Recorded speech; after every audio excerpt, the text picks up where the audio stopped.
Hi everybody, I hope you're all doing well. So we have a full moon coming up. We have some celebrations here for Independence Day. We have the month of July on the horizon here. And my goal for this number 3 video, naturally, is to share healing that's really going to help the planet and help humanity. Help us individually, collectively. It's not just about healing that's going to bring the light out from in our darker places. Part of bringing the light out is truly embracing your life just the way that it is. And bringing the light out is not doubting yourself and the decisions that you're making. And so you can control that light too. You can control that light by just giving into a state of confidence and self-love and trust that everything in your life is happening for all the right reasons. I feel inspired to say that for starters. I've been wrapping my head around how I was going to approach this number 3 video. I've been so excited to just simply focus on sharing healing and raising the vibration of planetary energies and our collective energies and whatever I can do to make it a brighter world. And sharing wisdom makes it a brighter world too. It helps to expand our perceptions of reality. So wisdom is also healing. And because it encourages us to connect the dots, to see the bigger picture, that perhaps logic or maybe there's fear or insecurity in there, that the wisdom guides our path. It guides us out of our caves. It guides us forward on some level. And so if I'm tapping into the full moon energies, the full moon of July, for instance, I'm not sure what it's going to be like. I'm not sure what that experience is going to be like. But what I'm creatively discovering is going to unlock some doors for all of us. It's going to unlock some doors for our planet. It's going to guide us out of those caves and come into a stronger stance with ourselves and with each other. And it's going to be more honest than it's ever been before. Because the more honest that we can be, that the truth is, I can love myself today. That's the honest truth, right? We're bringing more of the light of who we are and the grounded, confident stance of who we are into our day-to-day life. And we're working with that energy to make ourselves brighter, the people around us brighter, and to embrace our world, you know? Okay, I'm just going to chill. This is going to be healing for you. It's going to be healing for you. It's going to be healing for me. It's going to be healing for everybody. Whether anybody watches this video or not doesn't matter because we're part of each other. So people who have no idea who I am will receive this somewhere on their path, deep, deep, deep down inside themselves, or somehow in everyday life. It's all connected, you know? It's pretty outstanding. Okay, I'm ready. So it's July full moon energy. Opportunity to help others, to heal others, to make it a brighter world. Through energy healing, through wisdom, it really reaches and raises the vibration of our collective. You know, before I go into this journey, there's some information that came up very recently, and it's worth just mentioning about it, because I've seen this before, that we already live in the future. We live in the future, but the future is made out of many layers, okay? So I like to describe life in layers, people in layers, time in layers. And so if you have a book and you have many pages, you're going to you have all those layers. All that time is right here. So is the book just one page, or is it every single page? Just because you haven't read the end of the book yet doesn't mean the end isn't already there, okay? So what kind of end? We don't know. We are acclimating to our awareness of what comes next, which already exists. Nobody's reading the book to us. Nobody is out there saying, okay, so next on your life agenda, be expecting this to happen today. And so if you want to avoid all this stuff in your story, then you could do these things in order to alter the pattern of the story. It's like, no, you came here to just exist in whatever comes next as you acclimate to the reality of the next level future, okay, which is happening in another minute and another day and another month. But we already are existing in that time. You know what I mean? There's something important about me saying this, because the whole concept of human ascension or raising one's vibration is simply acclimating to the reality that we can't conceive of yet, because we haven't acclimated to that future yet, because we're still digesting reality. We're digesting reality individually and collectively. And so we're already there, and we are acclimating still to being there simultaneously. This is happening. I just feel inspired to say that before I go into a journey state. So you guys do what you want with that. Okay, here we go. All right. Apparently I can't go into journey state yet because my guides are mentioning. So Abbey, when you're doing energy healing, you're encouraging people to be the light that they already are. Are they that light in the past, in the present, or in the future? Is this healing helping them to acclimate to the future that already exists? What if it isn't the future that brings out the best in their own light? What if it's a future that challenges their light? Is that raising one's vibration? Because we think of raising vibration as this thing that can only be joyful and blissful. Because there's no bumpy road in raising your vibration. There's no turbulence on that path. Dude, it's totally turbulent. Raising your vibration is becoming a more expanded, more Christ consciousness, you could say. Imagine the turbulence on Jesus's path here. And imagine having to completely trust in his individual self and what his heart was guiding him to be, to say, in connection with others. And we don't understand, I mean, I understand more than a lot of people simply because I'm always working in the spirit realm and I always receive communication in the spirit realm. And I don't always do what they tell me to do because I have to make the choices for my own life, and I appreciate the ideas. I appreciate those ideas, but I still have to make my own decisions. And Jesus was presented with ideas that he would either pursue those ideas or he would have to find his true essential spiritual / human essence and expression in order to make it a better world. And we know there was conflict on that path. I mean, that kind man who was encouraging us to love your neighbor as you would want to be loved, right? Wow, what a simple, loving message. But that man created vulnerability to the structure of control, right? And so he needed to be, persecuted, and we needed to make an example of him.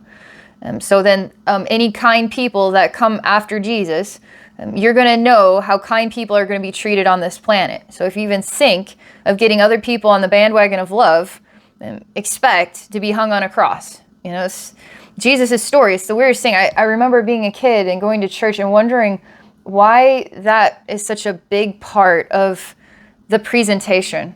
Every church has this half-naked man with a crown of thorns and the sort of the essence of blood coming down his face, nailed to a cross as something that we need to symbolically recall, remember, be aware of. And it's a very intriguing statement in and of itself. So Jesus was raising his vibration, or he was supporting and raising the vibration of humanity. He was guiding us to a future where we were on a path of some other kind than this. It's like, how many pages are in this book? How many histories? How many Jesuses have come and went? How many people that we could know or not ever know have existed on this planet doing kind things or terrible things? And all of this blends together into some sort of event of ascension. And there's freaking turbulence. It's a bumpy road. So how do you navigate yourself on a bumpy road? How does Jesus navigate Jesus' own self? All he could do is keep following his heart, and his heart was telling him it wasn't going to be a nice end. But he had to commit and accept that was part of his path.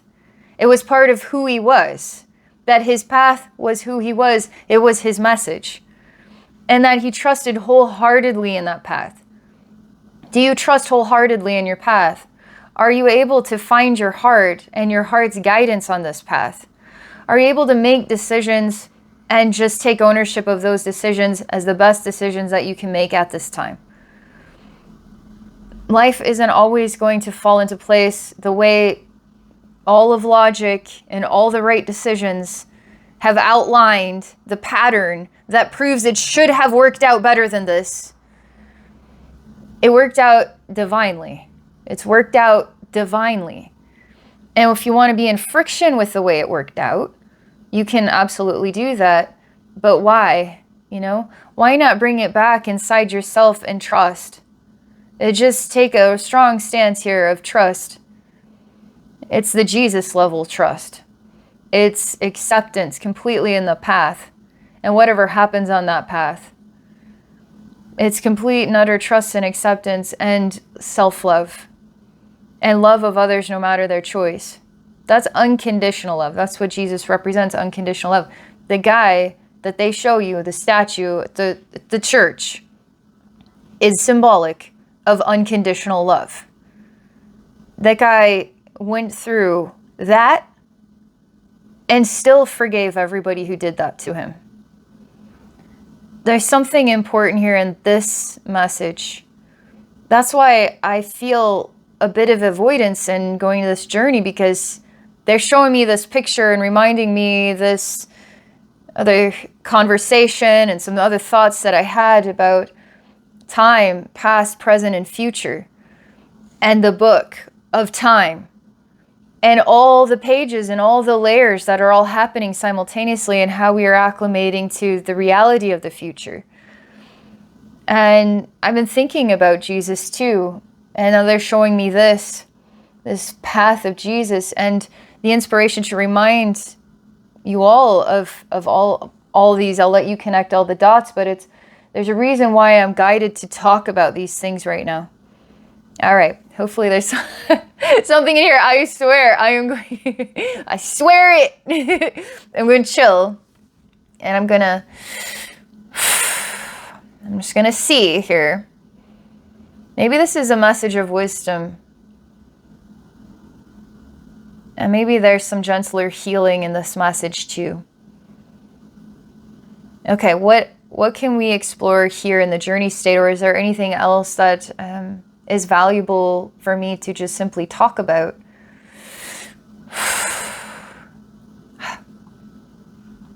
They asked this question. It's asked of myself, it's asked of everybody. So it's something we can all ponder and just discover what the answer is from the inside. Not because you thought the answer, but because you just simply became aware that that answer was the truth. When you become aware that the answer is the truth, there was no thought involved. It's just, the truth is, this is the answer. And you don't have to think about it. I really want to emphasize, it's not to be thought about, it's to be aware about in your heart. And this is the question. They show me feet that are way off the planet, okay? And then they show me feet that come down to the planet. And the question is, are your feet on the ground? Are your feet on the ground? So you can think about it if you want to, but I find it more interesting if you just silence the inside and outside of yourself and just ask a question. I'm going to ask the question. So we find out if my feet are on the ground. I don't know. I mean, naturally, like, you know what? I'm taking ownership. I'm here on planet Earth today. I'm making this video. I'm talking to all you guys today. I'm taking ownership. Yes, my feet are on the ground. Okay. That's like affirmation level. Yes, I'm taking ownership. My feet are on the ground. Now, I want to find out in the layers and the many pages of my own book that exist in the present moment, in the concept of now. There are probably pages in there where Abby's feet aren't on the earth. But let's just see what it says inside me. So I'm going to relax here and just follow along. You can try this too. I'm just going to chill for a minute. I'm going to ask the question. So is Abby's feet on planet Earth right now?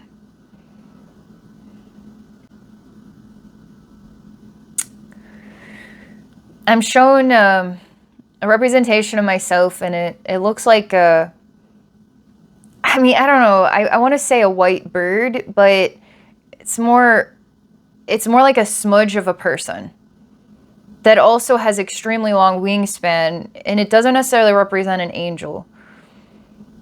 And so it's all those things. And then I'm watching this aspect of myself, okay? And I see this aspect of myself is looking down on the planet. And this aspect of myself, there's no sadness here, is actually trying to make a solid decision on where do I plant my feet. And it's almost like this part of me is showcasing how we have many forms of representation. And some of those forms need to have the bird's eye view. and need to fly and need to not exactly have all the answers. And that's perfectly fine. And once there is this acclamation, once what it needs to be seen is seen, a decision will be made. So that's all I know right now, okay? You guys are have to try this and then let us know, okay? When you ask the question, are your feet on the ground, what came to you? Obviously, it doesn't have to be yes or no. It could be a vision, okay? So I'm still watching this aspect of myself, and this aspect is quite confident. Is at the cloud level, okay? So there's a lot of the color white going on here, and white has this like clean emanation to it. But it's like dark and light.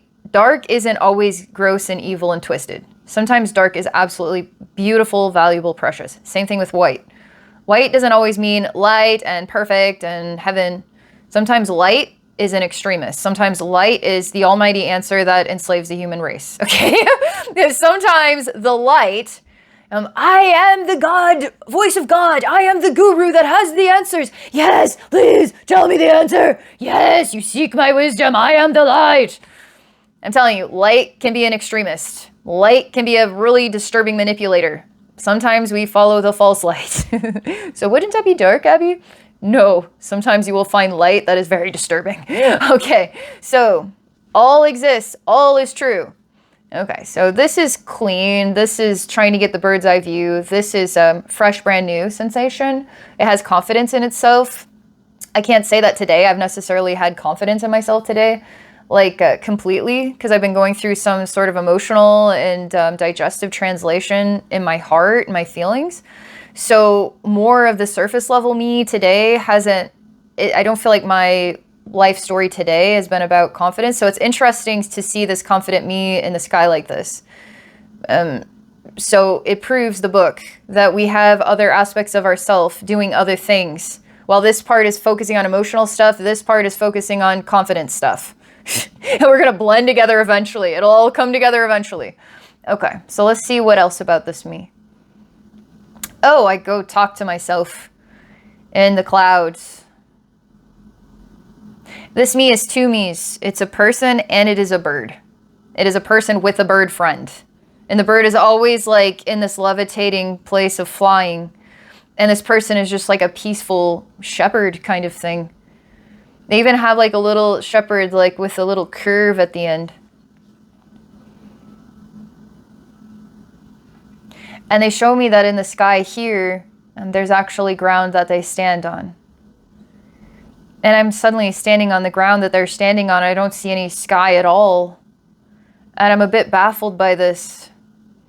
And I say, but I saw you looking at the earth and you were getting a bird's eye view, but now I see you just standing on the ground of some other reality. And this aspect of me is now doesn't necessarily feel like me. It feels like more like a wise man who has a white bird on his shoulder. And he's in a very dry environment and nothing grows here and the sun's very hot. And he wears white garments.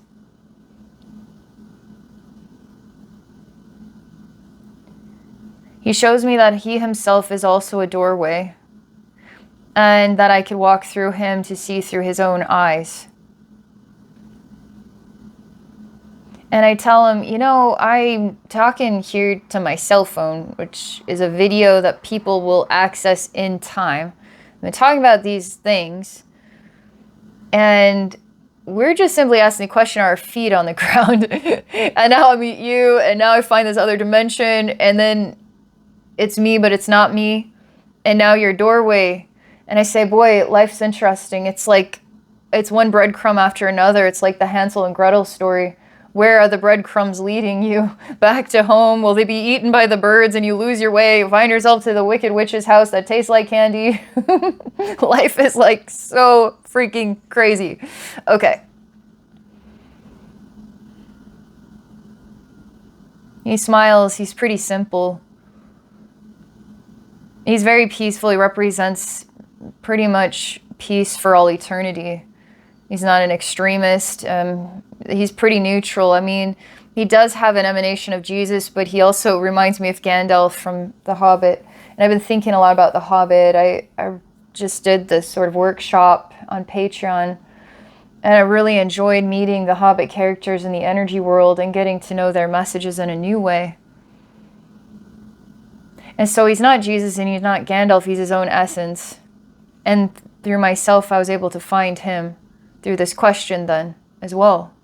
Through all of you and YouTube, through all of this. Do you see how it's all connected? Okay, I'll go through the doorway of you. Oh man. He reminds me in an echo as I go through the doorway that I also wanted to heal the planet. I wanted to heal the human race.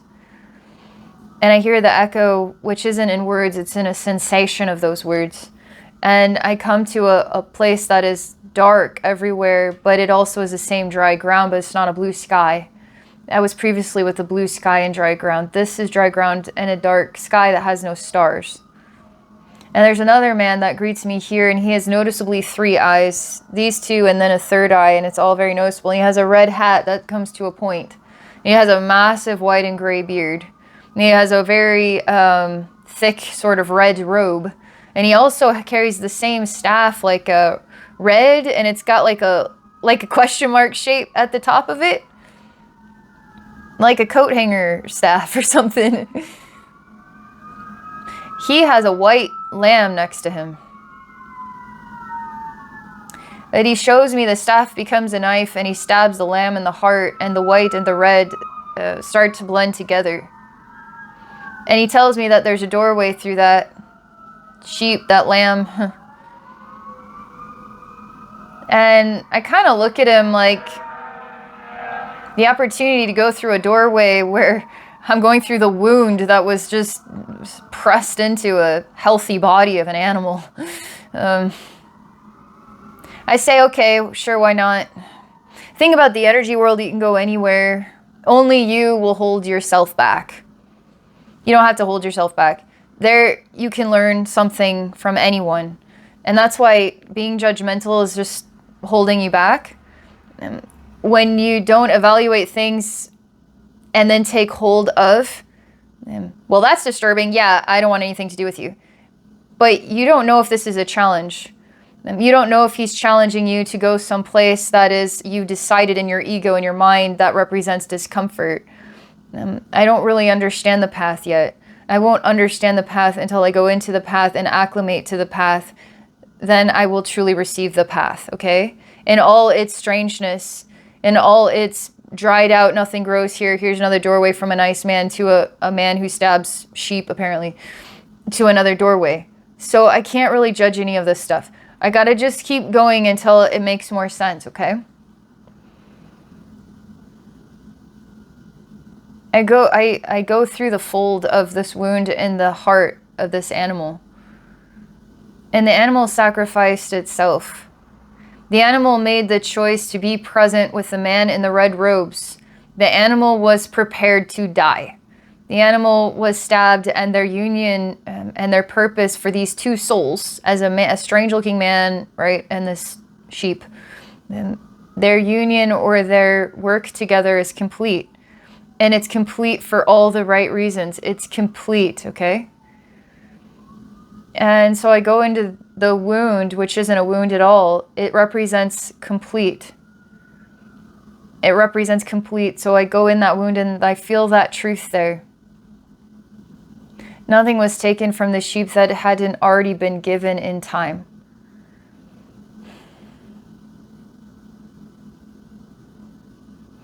And all I find is myself in the wounded heart of a rotting carcass.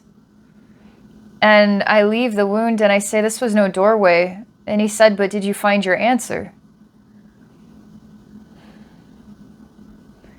I say, sometimes things don't look right. But we can't really tell if it's right or wrong until we take the time to go deeper.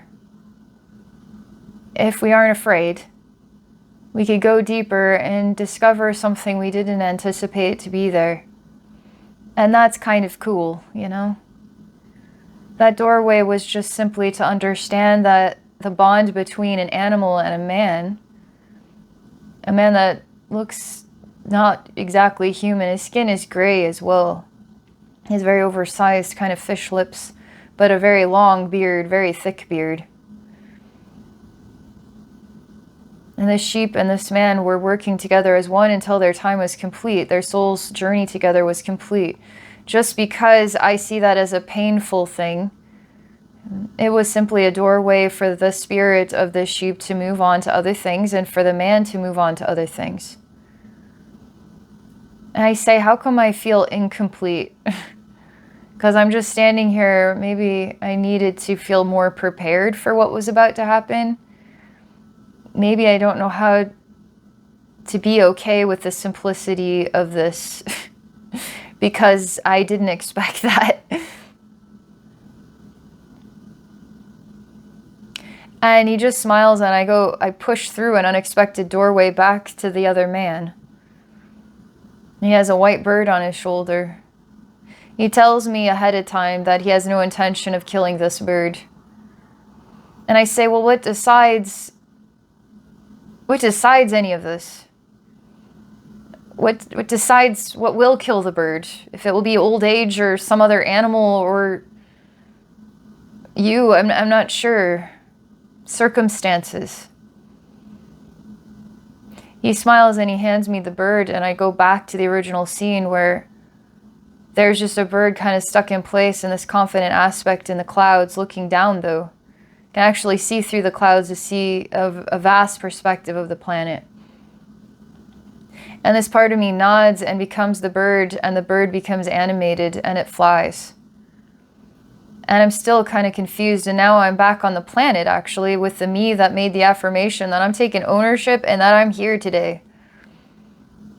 And what's strange is all the water becomes blood.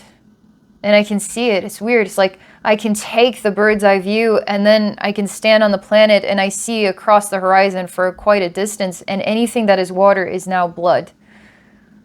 And then I hear blood is thicker than water, and it's about family.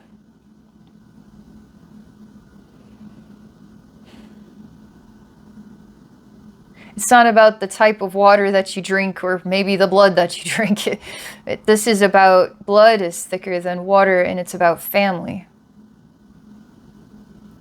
And there's another message here about family and about having our feet on the ground.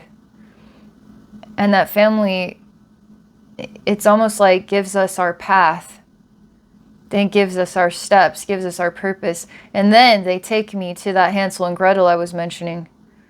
And what did family do there? Just send the kids on their way. Here's some bread.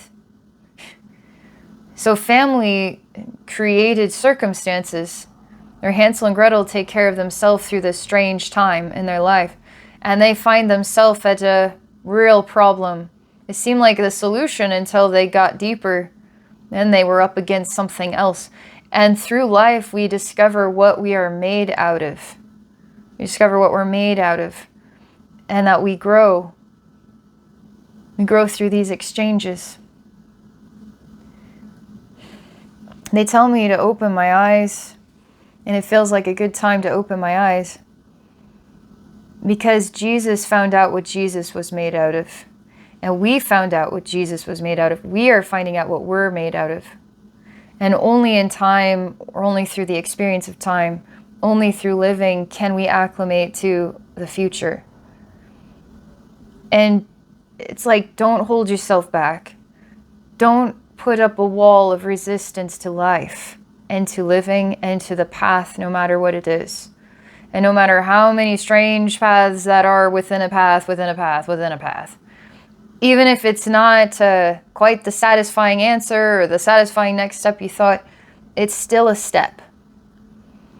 So that's what I have for this message. Number 3 message. How interesting, huh? All right, thank you all for being a part of this experience with me. I hope you enjoy the full moon energies and the celebrations, the Independence Day celebrations. And I wish you all well. Bye for now.